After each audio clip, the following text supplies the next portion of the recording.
तुम सब जो इस कमरे में मौजूद हो, आज तक तुम अपना कर्जा नहीं चुका पाए।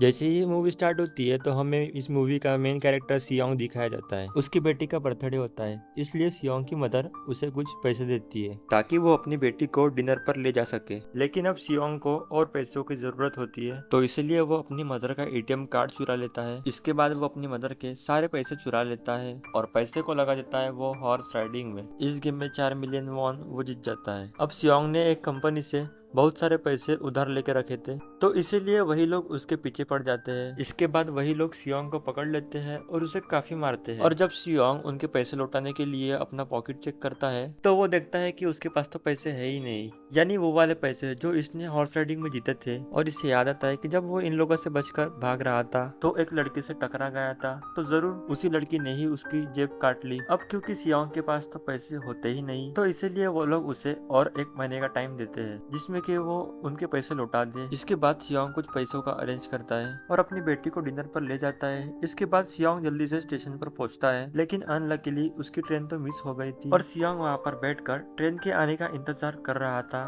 और तभी अचानक से उसके पास एक आदमी आता है। वो आदमी अननोन पर्सन था और सियोंग उसको नहीं जानता था। फिर वो अननोन पर्सन सियोंग को कहता है कि मैं तुम्हारे साथ एक गेम खेलना चाहता हूँ। वो सियोंग को कहता है कि अगर तुम ये गेम जीत गए तो मैं तुम्हें 1 लाख वॉन दूंगा। इतने सारे पैसों का सुनकर सियोंग ये गेम खेलने के लिए एग्री हो जाता है। इसके बाद सियोंग काफी मार खाने के बाद ये गेम जीत जाता है, यानी वो 1 लाख वॉन हासिल कर लेता है। इसके बाद वो पर्सन सियोंग को एक कार्ड देता है, ये कहते हुए कि तुम अगर और पैसे जीतना चाहते हो तो इस कार्ड पर नंबर दिया है, उसके ऊपर कांटेक्ट करना। इसके बाद सियोंग जब अपने घर जाता है तो उसकी मदर उसे कहती है कि तुम्हारी बेटी अगले साल अपने स्टेप फादर के साथ यूएसए शिफ्ट हो रही है। यहाँ पे हमें पता चलता है कि सियोंग का डिवोर्स हो गया है और उसकी वाइफ ने दूसरी शादी भी कर ली है। लेकिन सियोंग कभी भी नहीं चाहता था कि उसकी बेटी उससे दूर जाए, लेकिन उसे बहुत सारे पैसे चाहिए होते हैं अपनी बेटी की कस्टडी वापस लेने के लिए। तो इसलिए सियोंग उस कार्ड वाले नंबर पे कॉल करता है। इसके बाद सियोंग को एक गाड़ी में लाया जाता है और वहाँ पर और भी लोग थे, लेकिन उन सारे लोगों को बेहोश किया जाता है। और जब उनकी आंख खुलती है तो वो खुद को एक फैसिलिटी में पाते हैं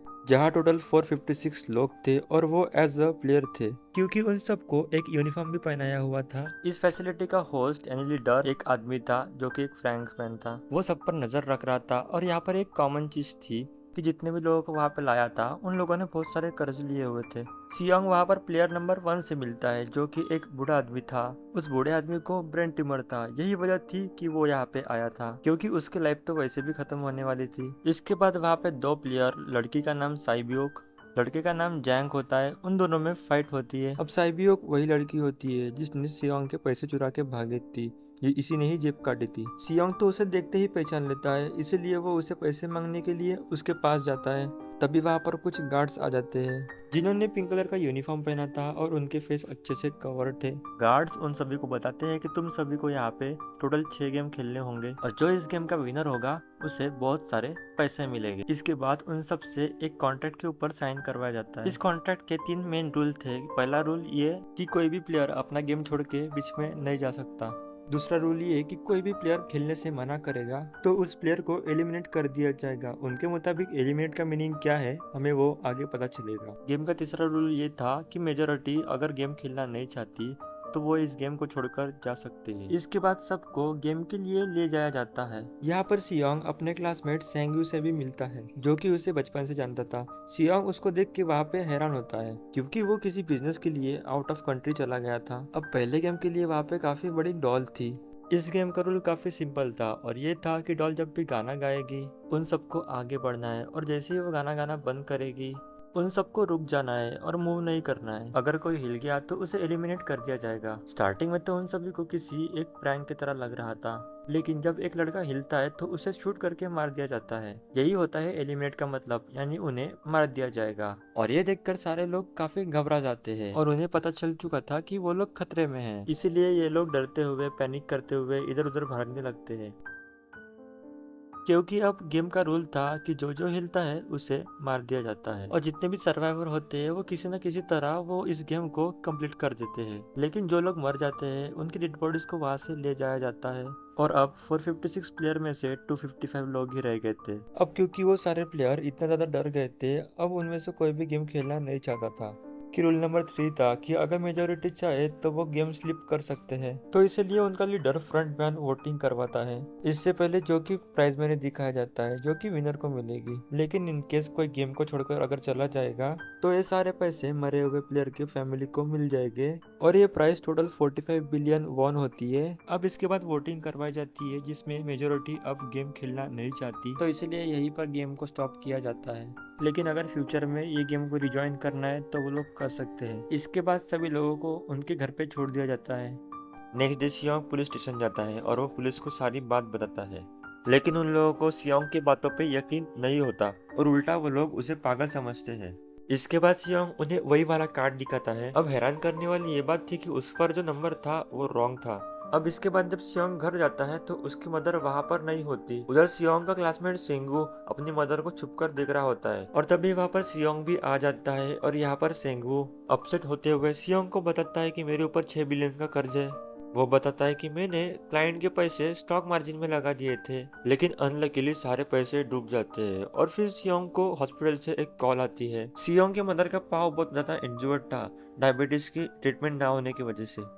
उनकी चोट और ज्यादा बढ़ गई। फिर डॉक्टर सियोंग को बताते हैं कि उनका ट्रीटमेंट हो सकता है, लेकिन इसके लिए हमें इनका पाँव काटना होगा। लेकिन इस ऑपरेशन में काफी सारे पैसे लगने वाले थे। लेकिन जाहिर सी बात है कि सियोंग के पास तो इतने सारे पैसे होते नहीं। इवन अपनी मदर के इंश्योरेंस के पैसे भी उसने उड़ा दिए थे। तभी इसीलिए सियोंग पैसे मांगने के लिए अपने वाइफ के पास जाता है, लेकिन उसकी वाइफ उसे पैसे देने से इनकार कर देती है। फिर उसकी वाइफ अपने हस्बैंड को बताती है कि सियोंग आया था उसे पैसे मांगने, और तभी उसका हस्बैंड आता है सियोंग को पैसे देने के लिए और साथ साथ ये कहता है कि मेरे फैमिली से दूर रहो। फिर सियोंग उसे मारने लग जाता है और तभी उसकी बेटी भी वहाँ पर आ जाती है। इसके बाद सियोंग का फ्रेंड अपने बॉस को पैसे मांगने के लिए जाता है, लेकिन उसका बॉस उसे पैसे देने से इनकार कर देता है। तभी इन दोनों में वहाँ पे फाइट होने लगती है। इस फाइट के दौरान उसके बॉस का हाथ एक मशीन में आ जाता है। तब मौके का फायदा उठाकर सियोंग का फ्रेंड पैसे लेके भाग जाता है। इसके बाद सियोंग का फ्रेंड घर आकर अपने वाइफ से कहता है कि पहली फ्लाइट लो और जाओ यहाँ से।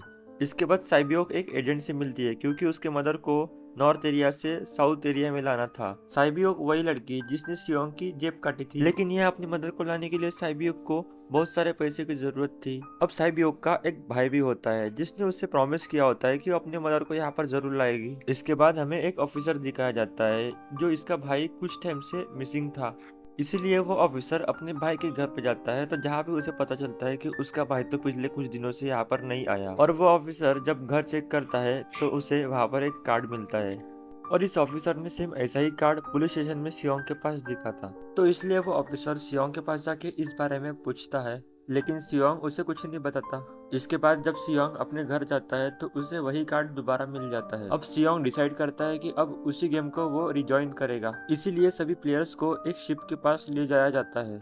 इधर ही वो ऑफिसर ही गाड़ियों का पीछा करते हुए उस शिप तक आ जाता है। वो एक गार्ड को मारकर पानी में फेंक देता है। इसके बाद उन सभी लोगों को एक आइलैंड पर मौजूद एक फैसिलिटी में लाया जाता है। अब उनको यहाँ पर अंदाजा भी नहीं था कि अगला गेम कैसे होगा और किस तरीके से खेला जाएगा। इसके बाद वो लोग अपनी अलग अलग टीम बना लेते हैं। रात को साइबियुक और उसकी फीमेल फ्रेंड वॉशरूम जाते हैं। यहाँ पर साइबियुक उस गार्ड की नजर से बचते हुए इस फैसिलिटी का एक्सप्लोर करने लगते हैं। तभी वो देखती है कि गार्ड्स बड़े बड़े बर्तनों में कुछ बना रहे हैं,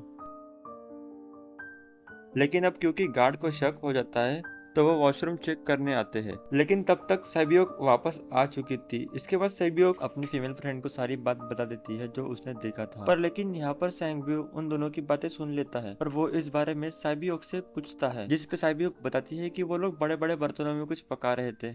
इसके बाद उन सभी लोगों को प्लेग्राउंड पे लाया जाता है जहाँ पर उनके सामने 4 शेप्स थी। इन 4 शेप्स में से उन्हें किसी एक शेप को चूज करना था। अब यहाँ पर सैंगवू को पता चल जाता है कि गेम क्या है और क्या करना है हमें। सैंगवू सियोंग को बताता है कि सबने अलग अलग शेप चुनना है। इसके बाद उन सभी को एक छोटा सा बर्तन दिया जाता है जिसमें की शेप्स बनी होती है। अब इनका गेम ये होता है कि उन्होंने किसी तरह बगैर डैमेज किए उस शेप को बाहर निकालना है, लेकिन अगर शेप जरा से भी खराब हो गई तो उन्हें एलिमिनेट कर दिया जाएगा। यानी मार दिया जाएगा। लेकिन यहाँ पर सेंगवी तो उस शिप को इजीली निकाल लेता है और यहाँ पर सियोंग इतना ज्यादा घबरा जाता है कि उसकी हालत खराब हो जाती है, लेकिन वो किसी न किसी तरह से करके वो इस गेम को भी जीत लेता है। इसके बाद उन सभी को वापस से रूम में ला लिया जाता है। अब यहाँ पर 187 प्लेयर्स वापस आए थे, अब जिनमें से 1080 प्लेयर्स रह गए थे। इसके बाद उन सबको खाने के लिए ले जाया जाता है, लेकिन खाने की वजह से जैंग की एक लड़के से फाइट हो जाती है, जहाँ पर जैंग उस लड़के को इतना ज्यादा मारता है कि उसकी जगह पर ही वहाँ पे मौत हो जाती है। इधर ही हम देखते हैं कि इन प्लेयर्स में से एक डॉक्टर होता है जो गार्ड के साथ मिलकर मरे हुए लोगों के ऑर्गन निकाल कर उन्हें चाइनीज को बेचने का काम करता है। इसीलिए जब भी डेड बॉडीज को लाया जाता है तो वो लोग डेड बॉडी को गायब कर देते हैं, क्योंकि ये सब कुछ एक प्लान के अकॉर्डिंग चल रहा था, क्योंकि ये सारा कुछ फ्रंट मैन से छुप कर हो रहा था।